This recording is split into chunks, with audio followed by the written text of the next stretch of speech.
第一集蘇醒。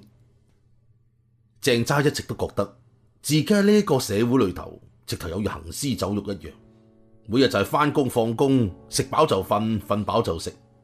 每一日擘大雙眼，佢都會諗自己生存嘅意義究竟係咩呢？嗱，就一定唔會係每日2點1線嘅返工生活噶啦。總之呢個生存嘅意義呢，就唔會喺自己嘅頂頭上司于主任嘅霎熟狗頭嘅笑面當中，亦都唔會係自己喺夜晚嘅時候唔知喺邊度識嘅一個女仔嘅體內，更加唔會喺呢個石屎森林當中揾得到。佢直頭覺得自己就嚟要腐爛一樣，由依家24歲一路到老，可能直到自己死啊，都只係會留低一個名，甚至乎連個名都唔會留低，因為呢個世界上冇人會記得自己。咁啊係啊，有邊個會記得喺呢個石屎森林裏頭一個小小嘅白領喎？所以鄭揸無時無刻都想改變自己，佢想令自己生活得有啲意義嘅。之但係可以點做呢？嗱，唔好意思，做咗24年人，佢乜都諗唔到。今日鄭揸返到公司，一打開部電腦啫，電腦屏幕上面突然之間飆一句說話出嚟喎。句說話係咁嘅：想唔想明白生命嘅意義啊？想唔想真正嘅活着啊？嗱，老實講，一開電腦見到呢句說話咧，鄭揸覺得會唔會係公司嘅電腦俾黑客入侵咗啊？呢啲咁樣嘅把戲，自己平時都見過啦。佢知道無論點 yes or no， 其實都係會 download 咗啲病毒嘅啫。老實講啊，呢種手法真係好 out 噶啦。所以鄭揸一路笑，一路諗住關咗佢。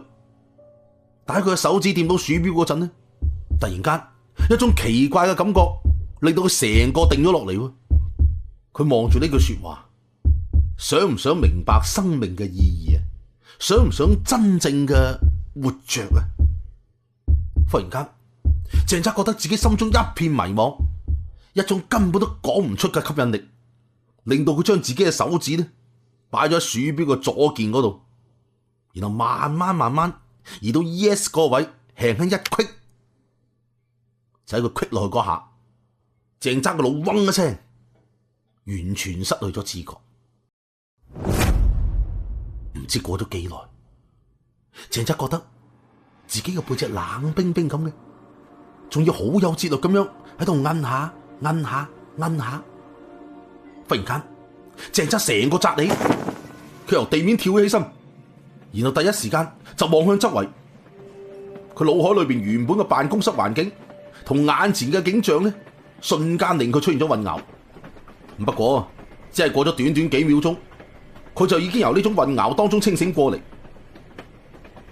喺呢個時候，一把冷冰冰嘅聲音就同佢講啦：唔錯啊，今次嚟咁多人當中，你係素質最好嘅一個。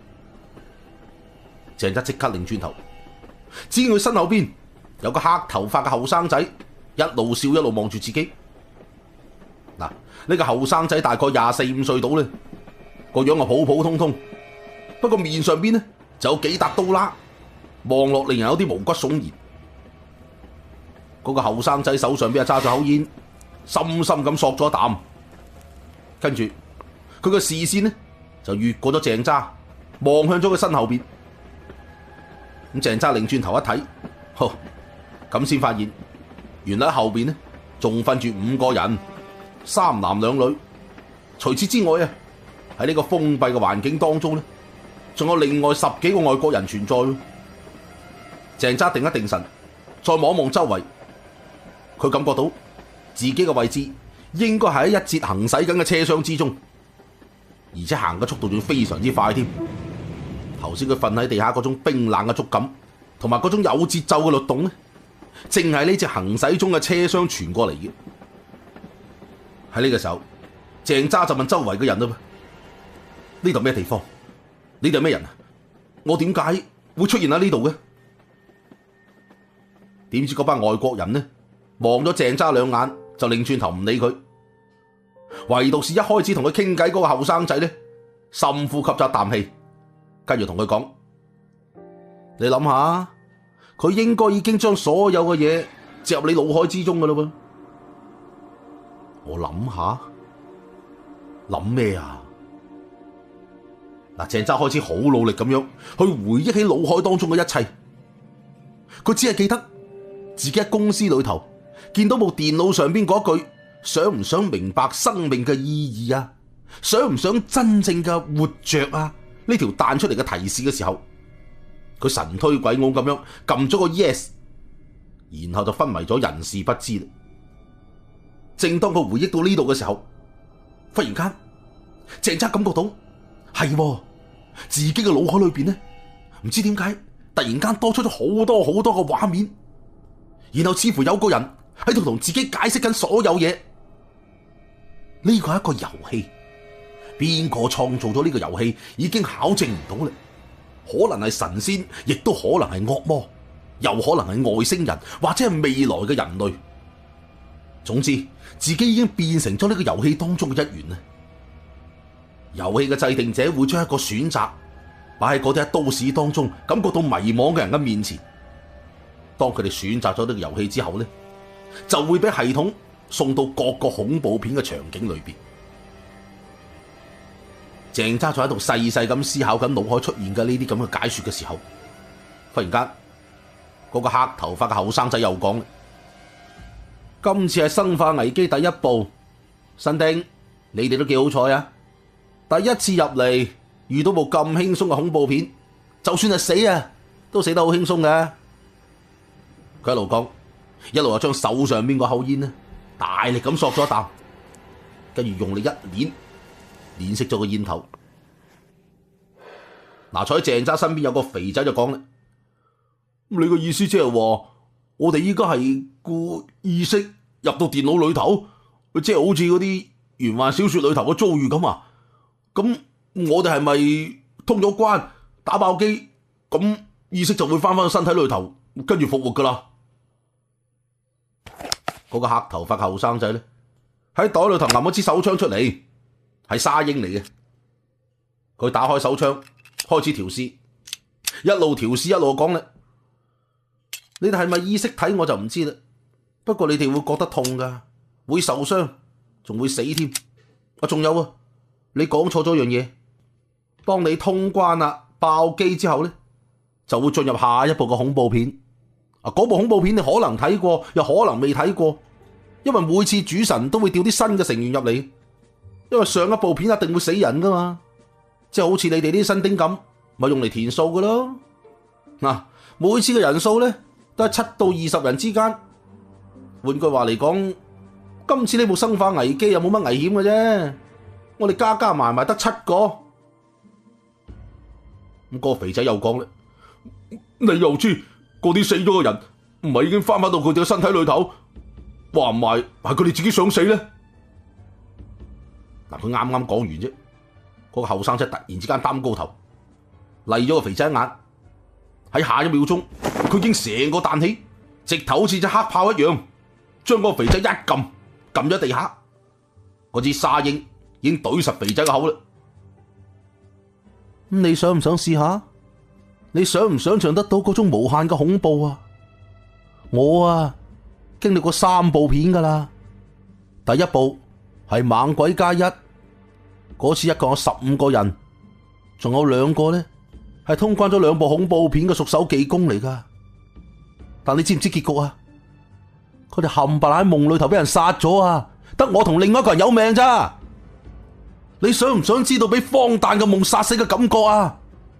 你想象下，你睇住周圍嘅嘢變成一堆堆嘅爛肉，喺個陰森恐怖嘅工廠裏頭，你睇住自己嘅身體俾把鉸剪逐啲剪碎嘅痛苦，你咁嘅爛攤，你想死啊？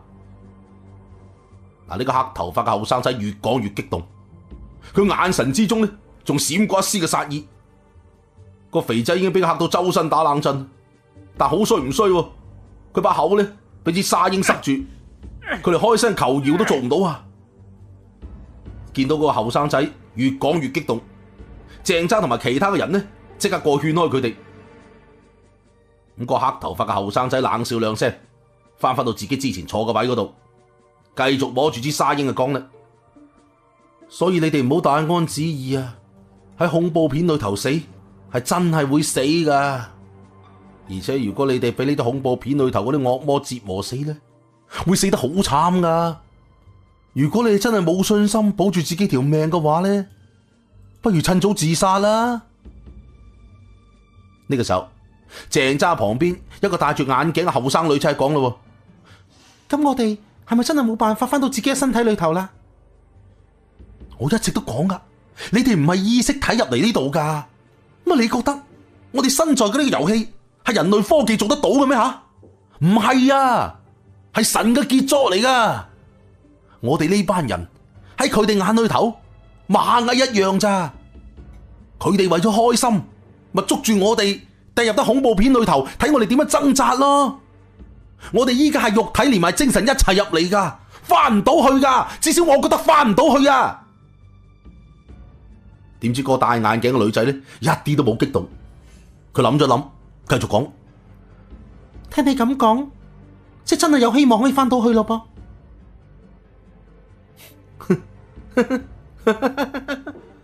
好嘢喎！今次呢班新丁真係有啲唔同啊。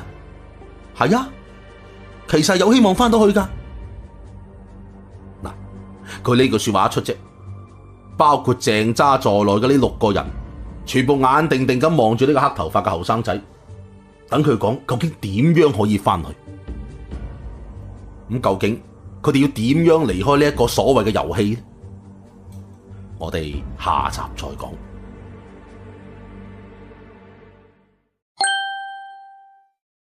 第2集規則。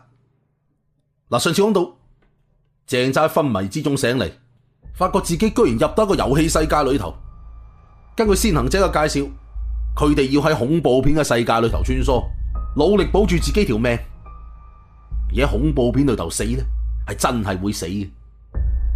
之但係據個後生仔所講，就唔係話冇翻去嘅希望噶噃。嗱，個後生仔一講咗呢句說話啫，包括鄭揸在內嘅6個人，全部都定喺嗰度，眼定定咁望住個後生仔，等佢講點樣可以翻去。個黑頭髮嘅後生仔望咗大家眼，慢慢一字一句咁講：每完成一次任務，即係話喺一部恐怖片裏頭保住條命呢，你會得到1000點嘅獎勵值。呢1000點可以俾你兌換好多嘢噶，譬如話你可以兌換100日喺呢個恐怖片嘅世界裏頭生活嘅權力啦。嗱，佢講到呢度，喺嗰個眼鏡女仔身邊有個中年男人就講啦：喂，你當我哋傻啊？呢個咁恐怖嘅世界喺呢度生活，想死啊？嗰個後生仔望一望佢，冇出聲。個戴眼鏡嘅女仔係講啦：唔係啊，我諗我明白佢嘅意思啦。恐怖片都分好多種嘅，一種就好似生化危機咁樣嘅科技恐怖片，裏頭發生嘅事可以用科學嚟解釋噶，又冇神仙鬼怪，又冇惡魔嘅。換句話嚟講，除咗故事發生嘅地方之外，其他地方係正常嘅世界嚟噶。Bingo， 答啱咗啦！一開始個後生仔揈一揈頭髮，繼續講落去。你可以選擇嘅呢100日嘅生活呢，就喺呢個世界嘅正常嘅其他地方生活100日。喂，你諗下，你經歷咗幾場生存同死亡嘅考驗之外，可以平平靜靜、安安穩穩咁樣喺呢個世界正常嘅地方生活，幾咁幸福啊！諗起都覺得開心啦。聽到呢度，鄭揸成個好似觸電一樣，佢忽然間覺得自己似乎有少少明白到呢個世界點解會存在咧。係啊，因為自己之前過嘅生活實在太無聊啦，每日都係周而復始，重複又重複，每日都過得一模一樣，令佢覺得人生真係毫無意思。而一旦俾自己經歷咗無數個恐怖同埋死亡之後，咁平平淡淡嘅生活就係最幸福不過噶啦。呢個時候，嗰個後生仔又繼續講啦，而且你哋除咗可以換生活嘅日子之外，仲可以換好多嘢噶喎。譬如話我呢一把無限子彈嘅沙鷹100點就有交易啦，亦即係10日嘅生活。除此之外，一個人嘅平均素質包括智力、精神力、細胞活力、神經反應速度、肌肉組織強度、免疫力強度，呢6樣你可以用每一日嘅生活權力去換1點。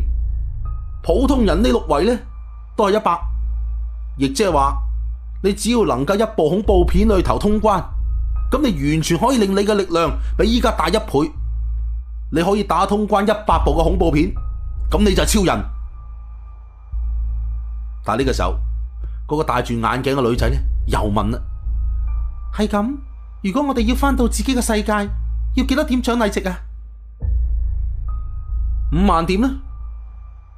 嗱，個後生仔一路講，一路揞咗口香煙出嚟，點着咗，跟住深深咁索咗啖。如果你1點獎勵值都唔用，你過到50部恐怖片，你咪可以翻去咯。佢呢句說話一講啫，所有人都靜晒。咪梗係啦，因為按照佢所講，呢啲恐怖片嘅世界係咁得人驚嘅話，喂，唔用呢啲獎勵點數嚟強化自己，點過關啊？跟住嗰個後生仔又繼續講落去啦。我唔記得同你哋講喎，每場恐怖片1000點獎勵呢係基本獎勵值嚟嘅啫。你其實可以賺外快噶，譬如話頭先我咪幫你哋解釋咗咁多嘅，按照主神嘅規定，幫新人解釋原則呢，我有100點嘅獎勵點。同時你哋望下自己嘅手，係咪有隻好古怪嘅手錶啊？但佢一路講，一路揈一揈自己嘅左手，上面真係有一隻黑色嘅純金屬手錶，個樣式係好古老。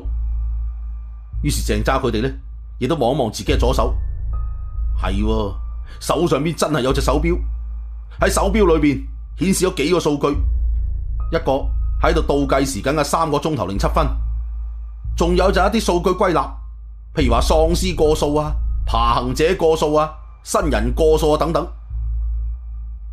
個後生仔繼續講啦，你哋每隊冧10個喪屍就有1點嘅獎勵點，每冧低1個爬行者呢，就有100點嘅獎勵。至於話每冧1個新人啦，有1000點嘅獎勵嘅。佢一路講，一路啊睄住鄭揸佢哋幾個。呢幾個人當中呢，唯獨是鄭揸同埋嗰個戴眼鏡嘅女仔，好安靜咁望翻佢。當然啦，係負數啊。好啦，有咩問題唔明嘅即管問啊，因為呢部恐怖片好快就開始㗎啦。嗰個女仔望一望鄭揸，鄭揸回望翻佢，然後對佢點一點頭。咁嗰個女仔繼續問啦，我仲有幾個問題嘅。生化危機因呢部恐怖片我都睇過，結尾就係實驗室嘅 T 病毒入侵咗浣熊市。咁其實我哋只要搭住呢節車廂逃離實驗室，咁咪可以輕易過關咯。你哋望下隻錶啊，左上方係咪有個名啊？睇唔睇到啊？ Matthew 嗱，佢哋幾個人同時讀出咗呢個名，跟住佢哋就好驚奇咁見到旁邊嗰紮外國軍人裏頭有個黑人，周身發出淡淡嘅光芒。當然啦，呢啲光芒一閃即逝嘅，跟住嗰個黑人又恢復翻正常咧。佢就係嗰部電影裏頭僱傭兵嘅隊長啊嘛。呢部電影呢係屬於特定地區恐怖片，恐怖片嘅劇情即係發生喺實驗室裏頭，所以主神為咗限制難度，喺咁樣嘅恐怖片裏頭呢係唔會俾你離開劇情區域太遠噶。假如你離開呢個 Mayfield 100米以外，咁我哋就會嘣，渣都冇得剩啊！明白未啊？仲有啊，如果劇情裏頭呢個 NPC 死咗嘅話呢，呢個限制會去到其他嘅角色身上，一環扣一環，所以你都係唔好諗乜縮數啦，諗下點樣保住自己條命好過啦。嗱，呢個時候鄭揸忽然間就問啦，等陣嗰個主神究竟係咩嚟噶？你開口主神埋口主神，你同佢好熟嘅咩？主神啊，應該就係管理我哋入到呢個恐怖片循環系統嘅嘢咯，係佢俾獎勵點數我哋噶。當然你換啲咩都要揾佢，你見到佢就知噶啦，係嚿光嚟嘅咋。事實上我都唔知佢係咩喎。我仲有一個問題。個女仔又講啦，呢個數字代表咗啲咩啊？佢一路講，一路指一指手錶上邊倒數緊嘅數字。呢個數字啊，就係你要留喺呢個恐怖片裏頭嘅時間。時間一歸零，你未死嘅話呢，就可以翻到主神嗰度領獎勵，跟住開始下一部嘅恐怖片咯。嗱，當呢個後生仔講到呢句說話嘅時候，佢哋所在嘅呢節車廂呢，已經開始慢慢咁減速。個後生仔幾啖索埋剩低嘅香煙，然後攞出嗰啲沙煙就講啦：好啦，嗱，咁多位新丁，講就講咁多啦，劇情開始咗啦。由依家開始呢，我哋講啲咩，做啲咩，佢哋都會知道噶。記住，俾佢哋聽到我哋嘅話題，會被扣10分，每一句說話10分啊！負得多，會由下次嘅獎勵裏頭扣啊！咁多位新丁，保住自己條命啦！講到呢度，一路壓緊嘅車廂，終於慢慢停命咗啦。嗰10幾個外國僱傭兵揸實手中嘅槍械，好謹慎咁開始向外前進。而佢哋呢班人呢，都係嗰個黑頭髮嘅後生仔，第一個大模斯樣咁行咗出去。而戴眼鏡嘅女仔呢，望一望鄭揸佢哋，就跟咗上去。當佢哋行出車廂一睇，只見所在嘅地方係車站嘅平台。鄭揸即刻諗一諗關於《生化危機1》呢部電影裏頭嘅場景。佢諗起啦，呢度應該就一開始佢哋要進入蜂房，亦即係地下實驗室嘅入口。於是成班人順住平台一直向上行。好快喺車站平台同埋實驗室入口嘅地方呢，有一座封閉嘅鋼鐵大門擋住喺佢哋嘅面前。喺大門嗰度仲有一種好特殊嘅符號，咁就表示住呢個實驗室嘅公司同呢度係極之危險嘅地方。咁鄭揸佢哋幾個一路跟實呢班僱傭兵，喺去到大門口前面嘅時候呢，一個着住紅色高叉長裙嘅靚女忽然間問嗰個黑人 Matthew 啦，我想知道你哋係咩人，仲有呢度發生咗咩事？個 Matthew 擰轉頭望一望嗰個靚女，對其他僱傭兵揮揮手，然後嗰啲僱傭兵呢開始喺包裹裏頭攞出機械，開始破解棟大門。而呢個 Matthew 繼續同呢個靚女講咧，我哋受僱於 Umbrella 公司，亦都包括你。呢座門係通向蜂房嘅，你係公司登錄在案嘅大門保安人員，所以我哋先會帶埋你。鄭揸記得呢個場景啊，呢個就係呢部電影嘅女主角 Alice 喺度詢問緊成件事嘅起因。雖然呢部電影佢睇過，佢亦都知道成件事嘅真相，不過依家自己身歷其境，企正喺電影場景當中，呢種真實嘅感覺，仲係令鄭揸覺得有啲頭暈腦脹。嗱，故事就開始咗啦。鄭揸佢哋究竟能唔能夠喺《生化危機1》嘅世界裏頭存活落去呢？我哋下集再講。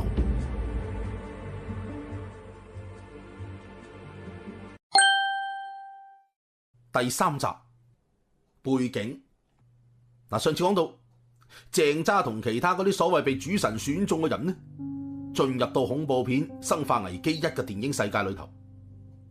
鄭揸記得眼前呢個情景，正係呢部電影嘅女主角 Alice 喺度詢問成件事嘅起因嘅情況。雖然鄭揸係睇過呢部電影嘅，亦都清楚知道成件事嘅真相，不過依家佢親眼目睹呢種咁嘅真實感，仲係令到鄭揸覺得有啲頭暈。呢個時候，嗰位 Alice 亦都摸住手指上嘅結婚戒指，細細聲咁講：咁呢隻係咩啊？嗰個隊長 Matthew 咧點一點頭講：你並冇結婚，呢個只不過係掩飾嚟啫，亦都係你保護蜂房嘅標誌。呢個時候，旁邊一個唔係僱傭兵嘅男人就問啦：咁咩係蜂房啊？嗱，呢個人鄭揸亦都認識，佢就係成件事嘅起因，係嗰個諗住偷 T 病毒嘅商業間諜 Ryan，亦都係《生化危機1》嘅男主角啊。然後隊長 Matthew 咧就對另外一個僱傭兵講啦：俾佢哋睇下啦。嗰個僱傭兵啊點一點頭，跟住手指咧猛咁撳個電腦鍵盤。過咗一陣，喺手提電腦上邊出現咗啲畫面。Matthew 就講咧，呢個係進入蜂房嘅通道，蜂房嘅深處喺換紅市嘅地底。呢度係我哋發現你嗰陣時候嘅嗰棟大樓。喺呢度，我哋搭上入地底嘅火車，火車帶我哋嚟到蜂房入口，亦即係我哋依家呢個位。嗱，屏幕上邊嘅畫面咧，隨住聲音嘅不停變化，最後出現咗一座好似蜜蜂巢穴一樣嘅建築物。呢度就係蜂房咧，係一座埋喺地底嘅絕密研究機構，由 Umbrella 公司擁有而且監督佢。蜂房內部一共有500名科學家，仲有其他工作人員。佢哋根據公司嘅需求喺呢度研究某啲機密。呢啲機密對於公司嚟講就好重要。當然啦，甚至連我哋都唔清楚呢啲機密係乜嘢。而呢度咧就係我哋依家所處嘅位置，由熱感應器顯示出嚟。嗱 Matthew 一直解釋喺電腦屏幕上邊咧，就真係出現咗呢一隊人嘅所在。咁根據屏幕顯示，佢哋依家嘅位置係蜂房頂端嘅車站平台嗰度。咁鄭揸知道，依家呢度咧係絕對安全嘅。不過再過多一陣，呢度就會變成死亡禁區㗎啦。呢個時候 ，Alice 忽然指一指鄭揸佢哋就講啦喎。咁佢哋咧？嗱，鄭揸佢哋個個嚇咗一跳。原本佢哋仲以為自己係遊走喺現實之外嘅人。換句話嚟講，恐怖片就話恐怖片，劇情裏頭嘅人物咧冇可能同自己發生交集嘅。而佢哋只需要小心啲，避開嗰啲恐怖嘅怪物就得啦。邊個都估唔到呢個《生化危機1》嘅女主角，居然會指住佢哋講嘢喎。呢個時候 Matthew 又講咧，佢哋都係呢度嘅保安，公司有佢哋嘅資料登記。不過我好懷疑公司上層嘅指示係咪錯咗？因為除咗嗰個黃種人係合格嘅戰士之外，其他人根本就係普通嘅市民。聽到 Matthew 咁講，鄭揸佢哋嘅心裏頭恍然大悟啦，應該就係嗰個所謂嘅主神幫佢哋安排呢度嘅身份啦。跟住個歪人又問啦咩？咁點解我會失去記憶㗎？我依家乜嘢事都諗唔起咯。蜂房有自體防禦系統嘅，由蜂房中央電腦火焰女王控制。當蜂房被認定受攻擊嘅時候，咁中央電腦就會放出一種神經性嘅毒氣，會令人昏迷4個鐘頭左右。醒翻之後咧，會出現一系列嘅副作用，其中一個副作用就係令你失去記憶。咁失去記憶嘅狀態會持續幾耐啊？咁就唔一定噶噃，睇你個人嘅體質咧，可能1個鐘、1日，甚至乎1個星期都未定噶。嗱，講到呢度，旁邊有個唔係僱傭兵嘅青年忽然間又問啦：你嘅意思係蜂房已經受到攻擊，入有恐怖分子啊？可能情況比你講嘅仲要差喎。咁鄭揸望過一睇，講說話呢個人咧，佢都記得嘅。佢阿 Matt 嚟呢度嘅目的咧，係揾自己嘅家姐。佢並唔係 Umbrella 公司嘅成員，佢家姐咧就喺蜂房內部嘅高級研究人員。因為知道公司喺度研究緊 T 病毒，而喺知道 T 病毒嘅恐怖之後咧，就嘗試將公司呢個情況話俾政府知。而佢家姐聯絡嘅外部人員咧，咁啱就係呢部戲嗰個女主角。因為佢偷咗病毒出嚟之前，病毒已經被歪人偷咗，而且仲要泄露咗添。之後佢家姐亦都因為吸入咗病毒而變成咗喪屍。鄭揸呢個時候咧，不知幾多謝個天，因為前嗰排佢因為無聊嘅緣故，所以煲咗大量嘅電影。其中佢最中意睇嘅咧，咁啱就係科幻片同埋恐怖片，所以對於劇情嘅走向佢非常之熟悉。佢心諗喺呢個電影世界裏頭，知道故事嘅主角係邊個，咁樣保住條命嘅機會就增加幾倍噶咯。主角有光環噶嘛，唔會死噶嘛。無論係小說又好，電影又好，呢個都應該係常識嚟嘅。就喺呢個時候，平台上面嘅大門嗰度咧，有個長髮飄飄嘅女僱傭兵就講咯：長官已經打通咗大門，可以入去啦。Matthew 對住佢哋幾個岌一岌頭，然後又望住鄭揸佢哋嘆一啖氣，跟住帶埋啲僱傭兵一路行去大門嗰度。咁電腦控制之下嘅大門咧，慢慢打開咗，由外邊望入去啊，只見裏邊黑掹掹一片。咁除咗黑暗之外啊，就乜都見唔到啦。Matthew